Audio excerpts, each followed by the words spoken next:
بسم اللہ الرحمن الرحیم۔ آج کی اس ویڈیو میں ہم بیان کریں گے حضرت مریم علیہ السلام اور ان کے بیٹے حضرت عیسیٰ علیہ السلام کے بارے میں اور ان کی نبوت کے بارے میں، اور کیوں اللہ تعالیٰ نے ان کو آسمان پر اٹھایا اور کس طرح سے اٹھایا، اور کس طرح سے حضرت عیسیٰ علیہ السلام کو حضرت مریم علیہ السلام کے بطن سے بغیر باپ کے پیدا کیا۔ حضرت عیسیٰ علیہ السلام ایک عظیم اور اول العلم پیغمبر ہیں۔ آپ کا اسم مبارک قرآن میں عیسیٰ کے نام سے 25 بار اور مسیح کے نام سے 13 بار آیا ہے۔ حضرت عیسیٰ علیہ السلام حضرت محمد صلی اللہ علیہ وآلہ وسلم کی پیدائش سے پہلے 570 سال قبل سرزمین کوفہ دریائے فرات کے کنارے میں تشریف لائے۔ بعض کے بقول آپ علیہ السلام کی ولادت باسعادت ناصرہ نامی گاؤں یا بیت المقدس میں 5ویں اشکانی بادشاہ فرحات کے دور حکومت میں ہوئی۔ آپ علیہ السلام کی ولادت باذن خدا سے بطور معجزہ باپ کے بغیر ہوئی۔ آپ علیہ السلام کی والدہ ماجدہ جناب مریم بنت عمران محترم خاتون اور بنی اسرائیل کے برجستہ شخصیات میں سے تھیں۔ حضرت مریم علیہ السلام کے والد بزرگوار جناب عمران کا تعلق حضرت سلیمان علیہ السلام کی نسل سے تھا، اور آپ علیہ السلام کا شمار بنی اسرائیل کے پارسا عبادت گزار اور برجستہ علماء میں ہوتا تھا۔ آپ علیہ السلام کا اسم مبارک قرآن میں 34 مرتبہ آیا ہے، اور قرآن کا 19واں سورہ بھی انہی کے نام سے منسوب ہے۔ حضرت مریم علیہ السلام کی والدہ بھی ایک نیک اور پاکزاد خاتون تھی۔ ایک دن انہوں نے خدا سے دعا کی کہ وہ انہیں ایک فرزند عطا فرمائے جس سے وہ بیت المقدس کی خدمت کے لیے دے دیں۔ ان کی دعا قبول ہوئی اور خدا نے انہیں مریم علیہ السلام جیسی بیٹی عطا فرمائی، اور وہ ان کو بیت المقدس لے گئی۔ وہاں جا کر انہوں نے خدا سے دعا مانگی کہ وہ مریم علیہ السلام اور اس کی اولاد کو شیطان کی شر سے محفوظ رکھے۔ تب ان کی یہ دعا بھی قبول ہو گئی۔ جب مریم علیہ السلام کو بیت المقدس لایا گیا تو وہاں کے منتظمین کے مابین ان کی پرورش کے بارے میں تکرار ہونے لگی۔ ان میں سے ہر ایک چاہتا تھا کہ وہی ان کی پرورش کرے۔ آخر کار جھگڑا ختم کرنے کے لیے قرعہ ڈالا گیا تو اس میں حضرت زکریا علیہ السلام کا نام آیا۔ چنانچہ انہوں نے مریم علیہ السلام کی پرورش کرنے کی ذمہ داری سنبھال لی۔ جب مریم علیہ السلام سن تمیز کو پہنچی تو حضرت زکریا علیہ السلام نے ان کے لیے بیت المقدس میں ایک حجرہ مخصوص کر دیا۔ مریم علیہ السلام عصمت کے مرتبے پر فائز، اور خدا نے انہیں تمام عورتوں پر برتری عطا فرمائی۔ ایک دن مریم علیہ السلام محراب میں عبادت میں تھیں۔ جبرائیل علیہ السلام ایک جوان آدمی کی شکل میں ان کے سامنے آئے، اور جبرائیل علیہ السلام نے کہا، ڈرو مت، میں فرشتہ ہوں اور آپ کو بشارت دینے آیا ہوں کہ خدا آپ کو ایک بیٹا عنایت کرے گا۔ وہ دنیا اور آخرت میں محترم ہوگا اور گہوارے میں باتیں کرے گا۔ مریم علیہ السلام نے کہا، یہ کیوں کر ممکن ہے جبکہ کسی مرد نے مجھے چھوا تک نہیں؟ جبرائیل علیہ السلام نے کہا، یہ بات خدا کی قدرت سے کچھ بعید نہیں، وہ ہر طرح سے پیدا کر سکتا ہے، کیونکہ جب وہ کسی چیز کا ارادہ کرتا ہے تو اس کے ساتھ ہی وہ چیز عالم وجود میں آ جاتی ہے۔ اسی وقت مریم علیہ السلام نے اپنے آپ کو حاملہ پایا، جس سے انہیں خوف اور پریشانی نے گھیر لیا۔ وہ سوچ رہی تھیں کہ یہ کیوں کر ممکن ہے کہ ایک کنواری لڑکی حاملہ ہو جائے اور بچے کو جنم دے۔ پھر جوں جوں وہ اپنے بارے میں سوچتی اور بھی پریشان ہو جاتی۔ اگرچہ وہ دنیا کی عورتوں کی سردار تھیں اور ان کا خدا پر ایمان کمال درجے پر پہنچا ہوا تھا، وہ یہ بھی جانتی تھیں کہ خدا ہر حالت میں ان کی مدد کرے گا، لیکن وہ نادان اور ضدی یہودیوں کی زبان کی شر سے ڈرتی تھیں۔ وہ سوچتی تھیں کہ ان کے طعنوں کا کیا جواب دیں گی اور اپنی بے گناہی کا کیا ثبوت پیش کریں گی، جس سے مخالفین کی زبان بند ہو جائے اور وہ ان کے شر سے محفوظ رہ سکے۔ اس سلسلے میں بہت کچھ کہا گیا اور بہت سی قابل اعتراض روایات نقل کی گئی ہیں۔ چنانچہ انبیاء کرام علیہ السلام کی تاریخ پر قلم اٹھانے والے کئی علماء نے بعض مصری مصنفین کی تقلید میں مریم علیہ السلام کے حمل کو عمومی مدت کا حمل قرار دیتے ہوئے کہا ہے کہ وہ کئی مہینوں تک ذہنی پریشانی میں مبتلا رہی، لیکن بعض علماء کی روایت بتاتی ہے کہ رات کو جبرائیل علیہ السلام نے مریم علیہ السلام کے گریبان میں جو پھونک ماری تو وہ حاملہ ہوئیں۔ اسی صبح کو حمل ہو گیا، لہٰذا ان کے حمل کی مدت 9 مہینے کے بجائے 9 گھنٹے تھی۔ واللہ بہرحال مریم معصومہ نے خدا کی مرضی کے آگے سر تسلیم خم کر دیا اور اپنے معاملات اس کے سپرد کر دیے، حتیٰ کہ وضعِ حمل کا وقت آ پہنچا۔ جب درد ذات شروع ہوا تو وہ کھجور کے ایک خشک درخت کے پاس پہنچی۔ انہوں نے اس بیابان میں کسی دایا اور تیماردار کے بغیر ہی یہ تکلیف برداشت کی اور اپنے خوب رو بچے کو جنم دیا۔ تب انتہائی رنج و غم کے عالم میں ان کی زبان سے یہ الفاظ نکلے، اے کاش میں یہ وقت آنے سے پہلے ہی مر گئی ہوتی اور میں بھولے بسرے لوگوں میں سے ہوتی۔ پھر اچانک ہی غمگین مریم نے ایک بڑی خوش آئند آواز سنی کہ کوئی انہیں تسلی دیتے ہوئے کہہ رہا تھا، اے مریم علیہ السلام، غمگین مت ہو، خدا نے تمہارے پاؤں تلے ایک چشمہ جاری کر دیا ہے، اس کا پانی استعمال کرو اور کھجور کے اس درخت کو ہلاؤ اور جس سے جو کھجوریں گریں وہ کھاؤ اور سکون حاصل کرو۔ اگرچہ ان الفاظ سے پریشان خاطر مریم علیہ السلام کو خاصی تسلی ہوئی، لیکن پھر بھی وہ لوگوں کے طعن اور تشنیع کا تصور کر کے دل ہی دل میں ڈر رہی تھیں۔ تاہم اس صورتحال کا مقابلہ کرنے کے لیے انہیں یہ بات بھی سمجھائی گئی، جب کوئی شخص تمہیں الزام دے رہا ہو تو اس سے کہہ دو، میں رضائے خداوندی کے لیے روزے سے ہوں، اس لیے کسی سے بات چیت نہیں کر سکتی۔ اس کے بعد مریم علیہ السلام نے اپنے پیارے بیٹے کو سینے سے لگایا اور بیت المقدس آ گئیں، لیکن ابھی وہ وہاں پہنچی ہی تھیں کہ یہودیوں نے انہیں گھیر لیا۔ وہ انہیں ناروا کلمات کہنے اور طرح طرح کی تہمتیں لگا لگا کر پریشان کرنے لگے۔ یہودیوں نے ان کو توہین آمیز لفظوں کے ساتھ مخاطب کیا اور کہا، اے مریم، تو نے یہ کیا گل کھلایا ہے؟ تیری ماں تو بدکار اور غیروں سے رغبت رکھنے والی نہیں، اور تیرا باپ بھی ناجائز اور برے کاموں پرہیز رکھتا ہے، پھر تو تجھے کیا ہو گیا کہ تو نے ان کے طور طریقے چھوڑ دیے اور شوہر کے بغیر ہی ایک بچے کو جنم دے دیا؟ اس پر پاک مریم علیہ السلام نے اپنے نوزائیدہ بچے کی جانب اشارہ کیا، جس سے مراد یہ تھی کہ جو پوچھنا ہے اسے سے پوچھو۔ وہ لوگ کہنے لگے، ہم اس بچے سے کیسے بات کریں کہ جو ابھی گہوارے میں ہے اور کچھ کہنے کی قابلیت نہیں رکھتا؟ اس وقت خدا کی قدرت سے بچے نے بولنا شروع کیا، چنانچہ اس نے اپنی بزرگی اور بلند مرتبے کا ذکر کیا اور کہا، میں خدا کا بندہ ہوں، اس نے مجھ پر مہربانی فرمائی اور مجھے اپنا پیغمبر قرار دیا ہے، اس نے مجھے بابرکت اور مبارک بنایا اور جب تک زندہ رہوں مجھے نماز پڑھنے، زکوٰۃ دینے اور اپنی ماں کے ساتھ اچھا سلوک کرنے کی تاکید کی ہے۔ جب ان الفاظ کے ساتھ حضرت عیسیٰ علیہ السلام نے اپنا تعارف کرایا تو انہوں نے مریم علیہ السلام کی پاکیزگی بھی ثابت کر دی، کیونکہ ایسا غیر معمولی طور پر پیدا ہونے والا بچہ بجائے خود ایک بہت بڑا معجزہ تھا، جو ایک پاک اور پارسا ماں کے علاوہ کسی دوسری عورت سے جنم نہیں لے سکتا تھا۔ نیز جب خدا نے اسے گہوارے ہی میں بات کرنے کی قوت عطا کی، اس کے لیے اس سے بغیر باپ کے پیدا کرنا بھی کوئی بڑی بات نہ تھی۔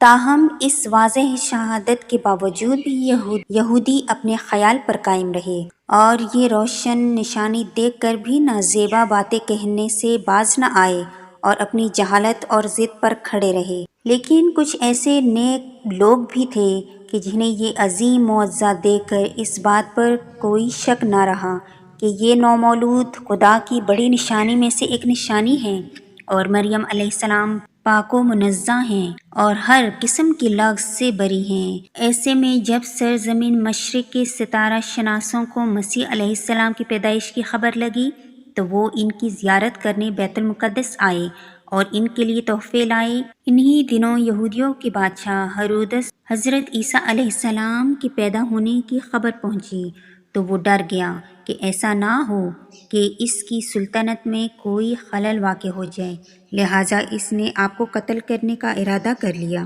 لیکن مریم علیہ السلام نے جو ہی خطرہ محسوس کیا وہ حضرت عیسیٰ علیہ السلام کو لے کر مصر چلی گئیں۔ وہاں وہ ان کی پرورش کرتی رہیں حتیٰ کہ وہ 30 سال کی ہو گئے اور خدا نے ان پر انجیل اتاری۔ پھر وہ بیت المقدس تشریف لائے اور یہودیوں کو دین حق کی طرف بلایا۔ پھر 3 سال تک انہیں باز و نصیحت کرتے رہے۔ چونکہ وہ اولو العزم پیغمبر تھے اس لیے انہوں نے خدا تعالیٰ کے اذن سے بڑے بڑے معجزے دکھائے، جن میں سے مردوں کو زندہ کرنا، نابیناؤں کو بینا کرنا اور کوڑیوں کو شفا دینا زیادہ مشہور ہیں۔ یہ معجزات دیکھ کر چند یہودی آپ پر ایمان لے آئے، لیکن اکثر آپ کے دشمن ہو گئے اور انہوں نے آپ کو قتل کر دینے کی ٹھان لی۔ جو لوگ حضرت عیسیٰ علیہ السلام پر ایمان لائے تھے، آپ علیہ السلام نے ان میں سے 12 اشخاص کا انتخاب کیا جنہیں حواری کہا جاتا ہے۔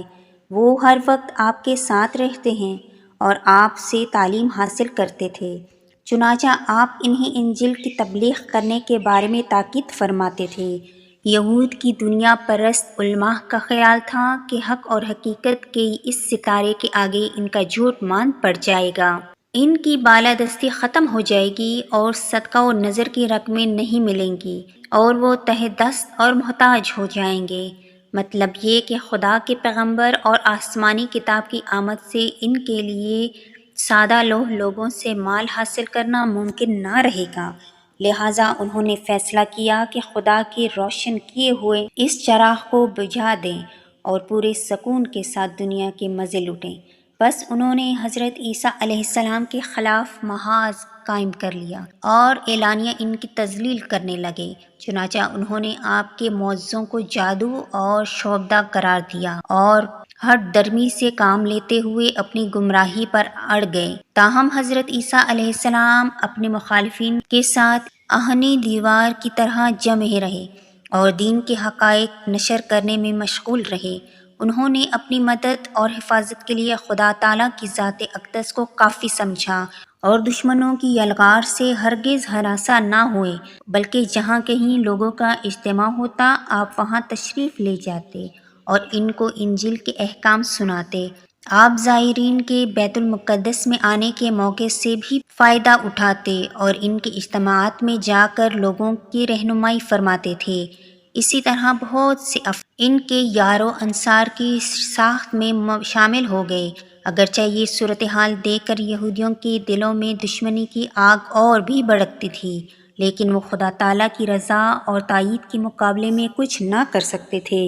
انہوں نے خدا کے نور کو بجھانے کی ہر ممکن کوشش کی، لیکن خدا کا نور پوری آب و تاب کے ساتھ چمکتا ہے، خواہ کافر کو یہ چیز ناگوار ہی گزرے۔ انبیاء کرام کا طریقہ رہا ہے کہ وہ مشکلات پر صبر کرتے ہیں اور مخالفین کے انکار، آزار رسانی اور تمسخر کے مقابلے میں ثابت قدم رہتے تھے۔ وہ اپنی فریضہ ہدایت کو انجام دینے سے دستبردار نہیں ہوتے تھے، بلکہ پوری استقامت کے ساتھ رسالت کے کام تکمیل کے مرحلے تک پہنچاتے تھے۔ اسی طرح حضرت عیسیٰ علیہ السلام اسلام بھی اپنی حواریوں سمیت رسالت کی انجام دہی اور انجیل کی تبلیغ میں ہر طرح کی تکالیف اٹھاتے ہوئے شہروں اور قصبوں میں خالص توحید اور شریعت کے احکام اشاعت میں مشغول ہو گئے۔ وہ چند دن تک کسی ایک آبادی میں دین کی تبلیغ کرتے اور پھر کسی اور جگہ چلے جاتے، جو آپ کے علم لوگوں کو خدائے واحد پر ایمان لانے، نیز قیامت اور جنت و دوزخ پر اعتقاد کی دعوت دیتے، ان کے دلوں میں انسانی اخلاق کو راست کرتے اور اپنے وعظ و نصیحت کے ذریعے سے معاشرے سے گناہوں کا محل دور کرتے تھے۔ چونکہ انسان کے لیے لازم ہے کہ وہ ایک نیک ساتھی کی مدد کرے، اس کے وجود کو غنیمت شمار کرے، سیکھنے کی باتیں اس سے سیکھے اور اپنے ذہن کو تقویت پہنچانے کے لیے اس سے مدد طلب کرے، خصوصاً جب کہ وہ ساتھی حضرت عیسیٰ علیہ السلام کی طرح کا ایک جلیل القدر نبی ہو کہ جو پاکیزگی، بڑائی اور روحانی کمالات، اخلاق اور اوصاف حمیدہ کے سرچشمہ تھے۔ شاید یہی وجہ تھی کہ ایک دفعہ آپ علیہ السلام کے حواریوں نے اپنے ایمان و یقین کو تقویت پہنچانے اور اپنے عقل و بصیرت کے نور کو بڑھانے کے لیے حضرت عیسیٰ علیہ السلام سے خواہش کی کہ وہ خدائے واحد کی نشانیوں میں سے ایک نشانی دکھا کر علم الیقین سے عین الیقین کے مقام پر لائے اور پروردگار عالم کی قدرت کے آثار دکھا کر ان کی دانش کو کمال کے درجے پر پہنچا دے۔ تاہم انہوں نے آپ علیہ السلام سے یہ درخواست نامناسب لفظوں میں کی اور یوں بولے، اے عیسیٰ ابن مریم علیہ السلام، کیا آپ کا خدا اتنی قدرت نہیں رکھتا کہ ہمارے لیے کھانے بھیجے؟ حضرت عیسیٰ علیہ السلام نے فرمایا، اگر تم ایمان لے آئے ہو تو ایسی بات کہنے سے ڈرو۔ حواریوں نے جواب دیا، ہمارا اصل مطلب یہ ہے کہ ہم آسمانی غذا کھائیں اور وہ ہمارے دلوں کے اطمینان کا موجب بن جائے، ہم آپ کے وعدوں کی سچائی کو جان لیں اور ان پر گواہ رہیں۔ اس موقع پر حضرت عیسیٰ علیہ السلام نے بارگاہ خداوندی میں دعا کی، اے پروردگار، ہمارے لیے آسمان سے کھانا بھیج دے جو ہمارے لیے سرور اور مسرت کا موجب ہو، جس سے ہمارے پہلے اور پچھلے سب ہی خوش ہو جائیں۔ وہ تیری جانب سے ایک نشانی ہو اور تو بہترین روزی دینے والا ہے۔ بے شک خدا تعالیٰ نے حضرت عیسیٰ علیہ السلام کی دعا قبول کی اور فرمایا، میں تمہارے لیے ایک فن بھیج رہا ہوں، لیکن جان لو کہ یہ فان بھیجے جانے اور یہ نشانی دیکھنے کے بعد اگر تم میں سے کوئی شخص کافر ہو جائے تو میں اسے ایسا عذاب دوں گا کہ اہل عالم میں سے کسی اور کو نہ دوں گا۔ چنانچہ خدائے تعالیٰ نے ان کے لیے آسمان سے کھانا بھیجا اور پھر وہ سبھی اس عظیم نعمت سے بہرہ مند ہوئے۔ اب حضرت عیسیٰ علیہ السلام نے اپنے حواریوں کو مخاطب کرتے ہوئے فرمایا، یہ کھانا کھاؤ اور خدا کا شکر ادا کرو تاکہ وہ تم پر اپنے فضل و احسان میں اضافہ کرے۔ پھر حواریوں نے اس خوان میں سے خوب کھایا اور اس کے بعد یہ داستان زبان زد عام ہو گئی، یہاں تک کہ بہت سے لوگ یہ عظیم معجزہ دیکھ کر حضرت عیسیٰ علیہ السلام پر ایمان لے آئے، اور جو لوگ پہلے ایمان لا چکے تھے ان کی ایمان کو اور بھی تقویت حاصل ہوئی۔ اگرچہ حضرت عیسیٰ علیہ السلام نے یہودیوں کو حق کی دعوت دینے میں کوئی کسر باقی نہیں چھوڑی، آپ نے انہیں راہ راست اختیار کرنے اور بری عادات چھوڑ دینے کی ہدایت میں انتہائی محنت اور مشقت سے کام کیا، لیکن ان کی ضد اور دشمنی سے آپ کی دعوت حق اور دن رات کی کوشش کا ان مغرور، دنیا پرست اور لالچی لوگوں پر کوئی اثر نہ ہوا اور انہوں نے اپنا متعصبانہ رویہ ترک نہ کیا۔ ان کی اس روگردانی اور گھسنے کا اصل سبب پیشوائی اور سرداری کی بے پناہ خواہش یہ تھی، کیونکہ وہ محسوس کر رہے تھے کہ حضرت عیسیٰ علیہ السلام کی دعوت کے باعث ان کی قیادت اور قیادت خطرے میں ہے، ان کی سرداری کا دور ختم ہونے والا ہے۔ چنانچہ یہودی خدا کے پیغمبر اور پاکیزگی کے پیکر حضرت عیسیٰ علیہ السلام کی مخالفت سے باز نہ آئے، حتیٰ کہ ان پر شورش پھیلانے اور ملک کا امن و امان درہم برہم کرنے کا الزام دھرا اور ان کو فتنہ و فساد کی جڑ قرار دیا۔ یہودی یہ سمجھتے تھے کہ وہ اپنی ایسی گھنونی سازشوں سے دین حق کی پیش رفت کو روک لیں گے، لیکن یہ ان کی بھول تھی۔ تاہم حضرت عیسیٰ علیہ السلام اپنے خدا پر بھروسہ کرتے تھے اور انہیں اطمینان تھا کہ خدا بہترین محافظ اور مددگار ہے، کیونکہ اس نے ان سے وعدہ کر رکھا تھا کہ وہ انہیں دشمنوں کے مکر و فریب سے اپنی امان میں رکھے گا۔ یہودیوں نے ایک اور طریقے سے دین حق کا راستہ روکا۔ انہوں نے حضرت عیسیٰ علیہ السلام کی دعوت کو جادو ٹونے کا نام دیا۔ انہوں نے یہ بھی کہا کہ یہ شخص حضرت موسیٰ علیہ السلام کے دین سے پھر گیا ہے، اس نے ان کی شریعت کو ترک کر دیا ہے اور یعنی ہفتے کے دن کا احترام نہیں کرتا۔ واضح رہے کہ شریعت موسوی میں ہفتے کے دن کو بہت محترم جانا جاتا ہے اور اس دن وہ ہر طرح کے فعل بد سے گریز کرنے کی کوشش کرتے ہیں۔ پھر انہوں نے حضرت عیسیٰ علیہ السلام کے بارے میں باہم مشورہ کیا اور بالآخر اس جلیل القدر پیغمبر کو قتل کرنے کا فیصلہ کر لیا۔ اپنا یہ مقصد حاصل کرنے کی خاطر انہوں نے حضرت عیسیٰ علیہ السلام کی تلاش شروع کر دی، کیونکہ جس شخص کے ٹھکانے کا علم نہ ہو اس تک پہنچنا مشکل ہو جاتا ہے۔ اس لیے انہوں نے اپنے جاسوسوں کو ادھر ادھر دوڑایا۔ اس اثنا میں انہیں شمعون الصفار نامی ایک حواری مل گئے۔ انہوں نے ان سے حضرت عیسیٰ علیہ السلام کے بارے میں پوچھ گچھ کی، لیکن وہ ان سے کوئی معلومات حاصل نہ کر سکے۔ پھر انہیں ایک اور حواری یہودا نظر آیا کہ جو دنیا پرست اور دھوکہ باز تھا، اور جب اس سے حضرت عیسیٰ علیہ السلام کے بارے میں پوچھا تو اس نے اپنے محسن اور استاد کے دشمنوں کو ان کا ٹھکانہ بتا دیا۔ چنانچہ حضرت عیسیٰ علیہ السلام ایک غار میں اپنے پروردگار انداز و نیاز میں مشغول تھے کہ یہودیوں نے انہیں پکڑ لیا اور سولی پر لٹکانے کے لیے لے گئے۔